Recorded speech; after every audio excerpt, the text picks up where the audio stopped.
Students, today we are going to learn how to solve the dissolution of partnership firm when one of the partner becomes insolvent.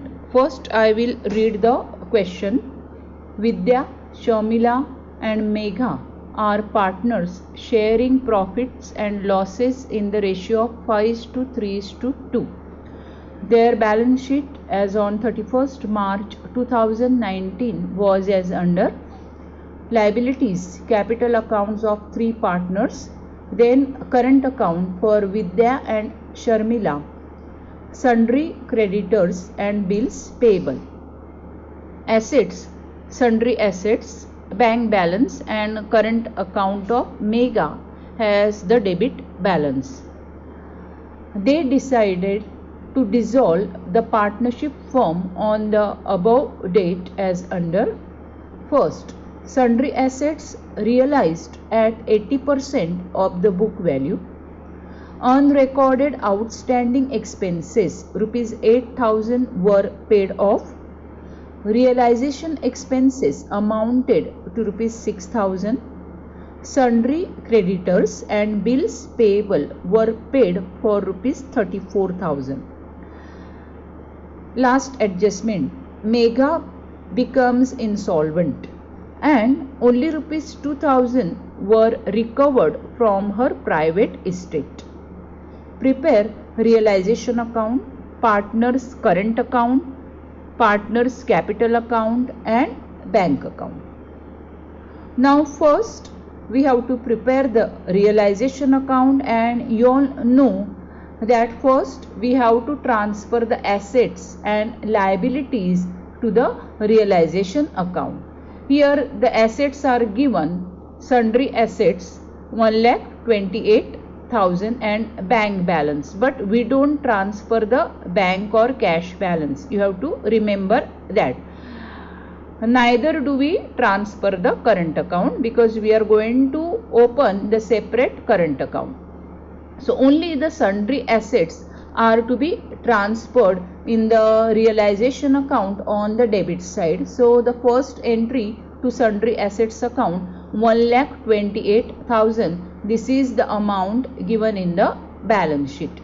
Next we are going to transfer all the liabilities from the balance sheet. So there are 2 liabilities here. You can see sundry creditors and bills payable.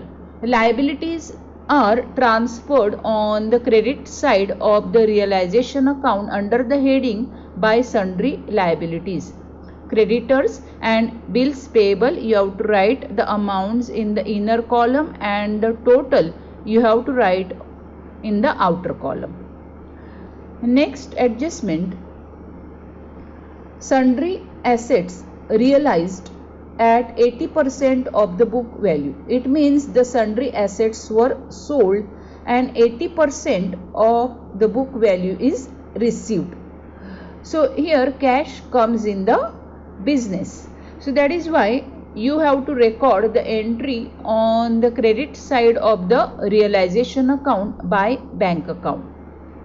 Now 80% of 1,28,000 you have to calculate, and that comes to 1,02,400. So the journal entry is bank account debit to realization account since cash comes in the business. So 1,02,400 is recorded directly in the outer column for the sale of assets. Next, unrecorded outstanding expenses of rupees 8,000 were paid off. Here cash goes out of the business because the unrecorded outstanding expenses are being paid during the dissolution. And here also, as per the adjustment number 4, sundry creditors and bills payable were paid for rupees 34,000. In this case also cash goes out of the business. So these are 3 liabilities which are paid. Then also there is third adjustment about the payment of the realization expenses which amounted to rupees 6,000. So adjustment number 2, 3 and 4 is about the payment. So in all these adjustments, cash goes out of the business. So we have to credit bank account. So the entry will be recorded on the debit side of the realization account. Here realization account debit to bank account for creditors and bills payable, the total amount 34,000. Then outstanding expenses, there is another unrecorded liability for which 8,000 is paid. So outer column we have to write rupees 42,000. Then the realization expenses of rupees 6,000 are paid. They are recorded under the separate heading again to bank account, rupees 6,000. So in this manner, whenever the assets are sold, the entry is recorded on the credit side, while when the liabilities are paid and realization expenses are paid, the entry is recorded on the debit side of the realization account. Then we have to check which side total is heavy. In this case, debit side total is heavier than the credit side. So there is a difference of rupees 35,600. That is known as the realization loss. This loss is divided among the three partners in their profit sharing ratio, which is given initially in the question, that is 5:3:2. Now next we are going to make the partners current account. So here for Vidya and Sharmila, the current account has the credit balance. So by balance brought down will be recorded on the credit side for Vidya and Sharmila. While as per the balance sheet, Megha has debit balance in the current account because Megha's account is shown under assets. So she has debit balance. So that will be recorded on the debit side as to balance brought down. Rupees 26,000 is recorded here. Then the next entry is about the realization loss.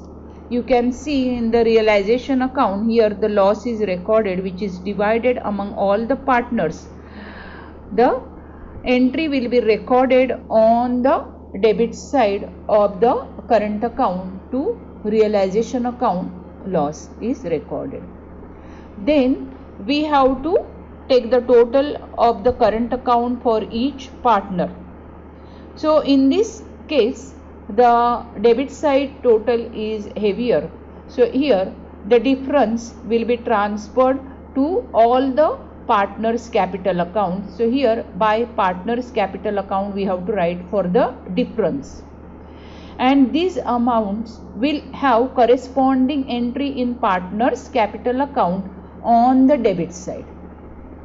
So to partners current account we have to write here on the debit side, and we have to transfer all these amounts, that is 11,800, 4,680 and 33,120 on the debit side of the partners capital account.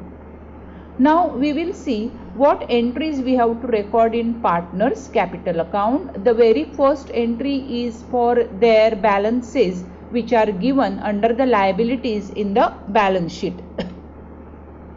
Here you can see capital account for Vidya, Sharmila and Megha are given here. The amounts are given. So this entry will be recorded on the credit side of partners capital account as by balance brought down 50,000, 40,000 and 30,000.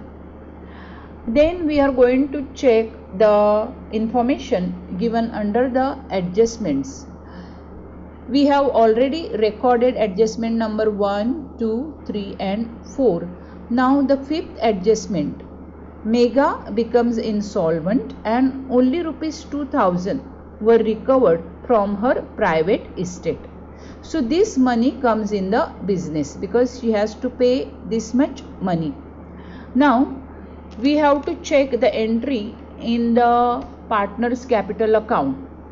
Now after recording the realization loss and the debit balance of the current account, Here the amounts are recorded 11,800, 4,680 and 33,120.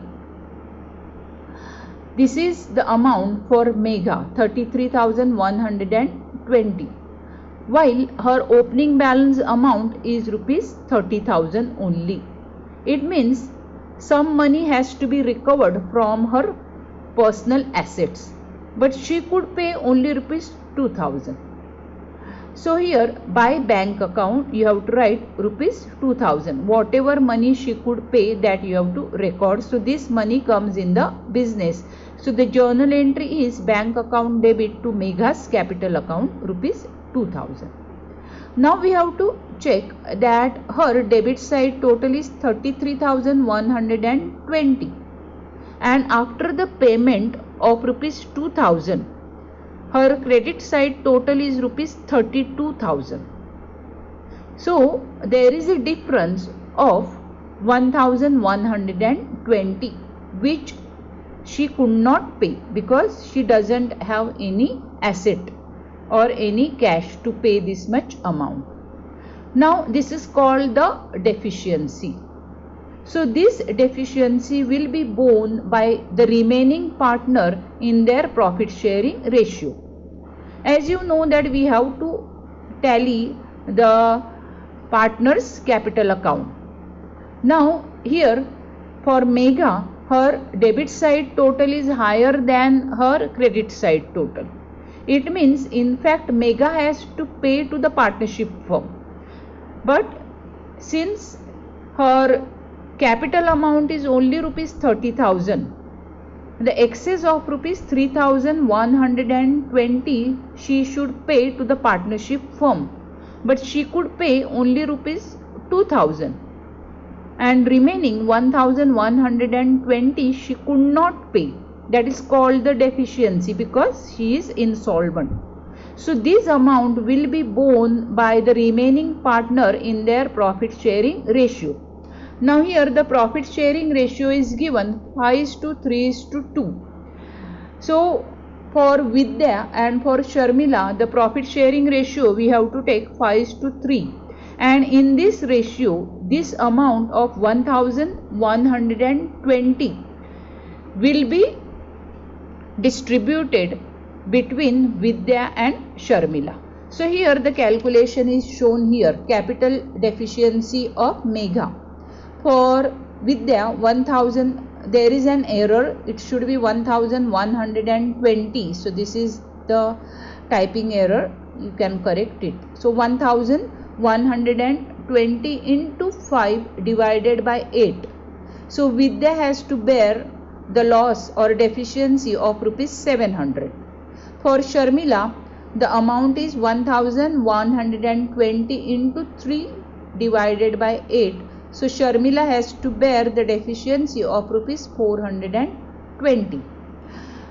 Here in the capital account we have to write by Vidya's capital account 700, by Sharmila's capital account 420.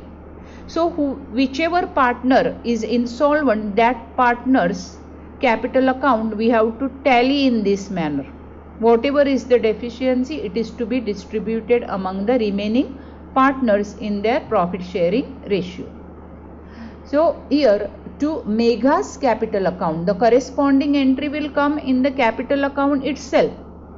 But now here for Vidya and Sharmila, you have to write in their column rupees 700 and 420 respectively, and in the particulars column you have to write Megha's capital account. It means the deficiency of 1,120 is divided among the remaining two partners which are not insolvent. After that we have to find the difference in the other partner's capital account. For Vidya and Sharmila, credit side total is heavier than the debit side. So in fact they will receive rupees 37,500 and 34,900 respectively from the business or from the partnership firm after the dissolution. So in this manner we have to close the partner's capital account. I'll repeat again. First we have to transfer any kind of difference from the partner's current account. Here the difference is recorded on the credit side of the current account because the debit side total of partner's current account is heavier than the credit side. So there is a difference of 11,800, 4,680 and 33,120 for all the partners, which is transferred on the debit side of their capital account, and in the particulars we have to write to partners current account. Then we have to bring down the balances from the balance sheet. Under the liabilities the capital accounts are given. For that we have to write by balance brought down in the particulars, and the amount we have to write in respective partners capital account. First always we have to close the insolvent partner's account. Megha is insolvent. Her debit side total is 33,120 while her capital amount is rupees 30,000. It means 3,120 is the difference which she has to pay to other two partners after dissolution. But since she is insolvent, she could pay only rupees 2,000. So that is recorded here. That money comes in the business. So bank account is debited. Rupees 2,000 is recorded here. Still there is a difference of rupees 1,120 which she could not pay. That is called the deficiency. That deficiency is to be divided among the remaining partners in their profit sharing ratio, and in the particulars you have to write those partners' name, that is by Vidya's capital account and by Sharmila's capital account.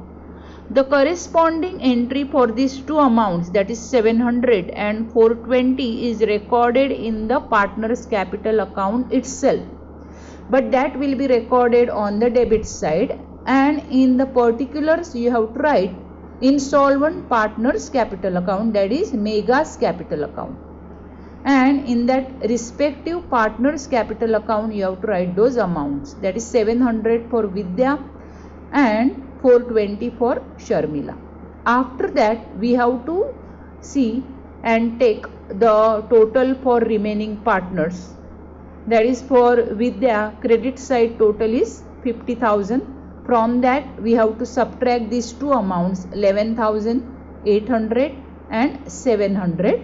So the difference is 37,500. For the difference we have to write to bank account. We cannot write balance carried down because here we are not going to continue the business. We are closing the business. So that is why we have to write to bank account. Secondly, for Sharmila, the credit side total is rupees 40,000. From that, you have to subtract these two amounts which are recorded on the debit side, that is 4,680 and 420. After subtracting these two amounts, you get the difference of rupees 34,900, which is recorded in her column, and here you have to write to bank account. Now we are going to learn how to make the bank account. In bank account normally we are going to pass only the corresponding entries. The very first entry in the bank account is to balance brought down. This amount you can find in the balance sheet under assets. Here it is recorded, see, bank balance rupees 16,000. So this becomes balance brought down 16,000. Then we have to check from the realization account and from the capital account where bank account is written. So first we will go through the realization account. Let us start from the debit side. Here you can see to bank account is written. So for this the corresponding entry will be recorded on the credit side of the bank account by realization account 42,000. Then next, again you can see here to bank account 6,000. For this, the corresponding entry will be recorded on the credit side of the bank account by realization account 6,000. Next, we are going to check on the credit side. Here you can see by bank account is written. Only once bank account is written. So this amount which is there on the credit side of the realization account will be recorded as a corresponding entry on the debit side of the bank account. So to realization account 1,02,400. After that, we are going to check in the capital account. Let us start from the debit side. Here you can see the last entry to bank account 37,500 and 34,900. So the corresponding entry will be recorded on the credit side of the bank account, that is by Vidya's capital account, by Sharmila's capital account. Next, we will go on the credit side of the partner's capital account. Here you can see by bank account only once bank account is recorded, that is rupees 2,000. So the corresponding entry will be recorded on the debit side of the bank account to Mega's capital account 2,000. Then we have to take the total of debit and the credit side, it should be equal.